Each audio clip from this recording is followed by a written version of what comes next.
Élection présidentielle 2025 en Côte d'Ivoire. Laurent Gbagbo, out. Charles Blé Goudé, out. Cheikh Tidiane Cham, out. Guillaume Soro, out. Et tonton Ouattara, qui es-tu? Ta machine est en plein régime. Là, on va directement vers une élection présidentielle où tous les grands ténors de la vie politique actuelle de la Côte d'Ivoire ne vont pas participer, à l'exception du parti au pouvoir, bien sûr, comme on le sait. Et quand j'ai parlé dans ma précédente vidéo de sélection de candidats, j'ai vu des Ivoiriens, partisans d'Alassane Dramane Ouattara, venir me dire qu'en réalité, Cheikh Tidiane Cham n'a pas le droit de participer à des élections en Côte d'Ivoire parce qu'il n'est pas ivoirien, il est sénégalais.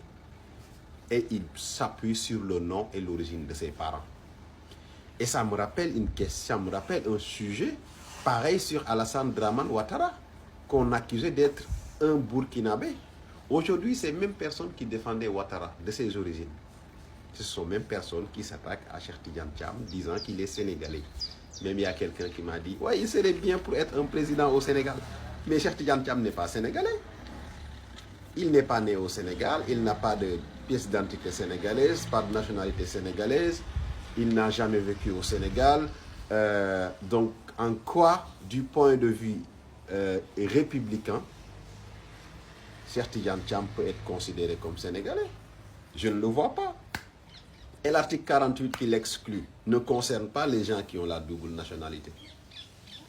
Et Cheikh Tidiane Cham est né d'une double nationalité. Donc, ce que vous n'aimez pas entendre, que la sélection de candidats, d'adversaires avant d'aller aux élections, qui est une stratégie qu'on a vue ici au Sénégal, c'est ça la réalité. Mais malheureusement, est-ce que vous aurez un Ousmane Sonko capable de mobiliser la jeunesse, capable de les faire savoir que le projet, ce n'est pas une personne. Le projet, c'est le projet. Et chaque militant doit pouvoir porter le projet. Et c'est ça qui nous a valu notre victoire face au dictateur, au pervers narcissique Macky Sall. Mais est-ce qu'une figure comme ça, je l'ai vue en Côte d'Ivoire? Non, honnêtement, disons la vérité.